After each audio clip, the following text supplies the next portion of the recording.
Appreciate that. So I went to the same college as Michael Hickey. Yes, I did. And my husband too. We went to the University of Miami. Yes, so I randomly friended him. I figured, hey, we got something in common. It wouldn't be that weird to have a random friendship. It's all about the you. Yes, man. I was in the library. I smoked a lot of weed, but I was on the provost list. Yes, I was. I did a good job. Yes, you can do those things at the same time. Hey, I was like in my 20s, you know. So I have a poem about that. It's a happy poem. You have to have happy poems at some point. This is Paisley. Back in college, Nikki gifted me her treasure. Her Paisley polyester blouse patterned with red and green figures like figs. And at night, headed home from the library, I'd weave my arms through its sleeves, leaving behind books to tour the trees, lime green in the lights, lining paths around Lake Osceola.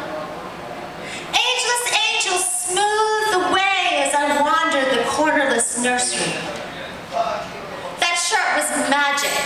Complex lines and lives snaked together geometric necks, twisted slithering vines around each other.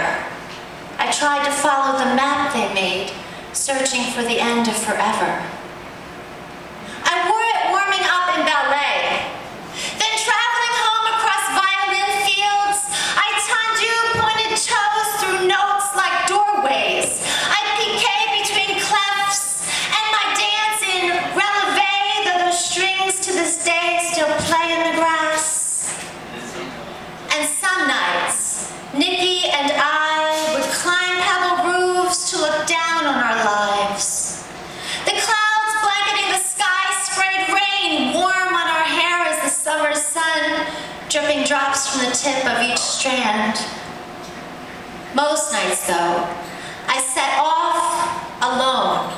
And as wind off the lake turned spokes of windmills unwinding in the dark, I pirouette in pinwheels of polyester arms, feeling my adulthood beginning. I was newly freed to choose my own direction. So I made my own choices, though sometimes petals hung from stems like tears, like wombs meant to protect conception, like eggs drooping into the earth under shrouds of parachutes. An amber crescent reclines beside the moon tonight. It's 15 years later and I finally own the words to describe my fingers of feathers surfing waves of endless sky. Living rivers, once flowing Eden, still feed the veins that branch from my heart. My time in college is now water under a footbridge, where manatees like ghost submarines steer the Miami campus canals. My home is Georgia now, where these sea cows swim invisibly my backyard creek under nested parliaments of owls. For 4 years I grew, until billows of grass at the edge of the wild tried to untame my garden. Now I have 3 boys who bring me chaos and joy. And cornucopias in the clouds sound horns of plenty now. While pine cones are still maturing on the boughs, my words curve around 1,000 bells from their golden mouths.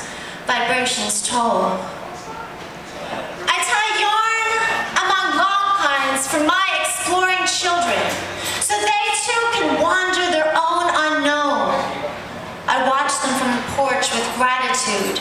They're still young enough that they still return home. I lost that shirt one day. Then I graduated college for full-blown adulthood.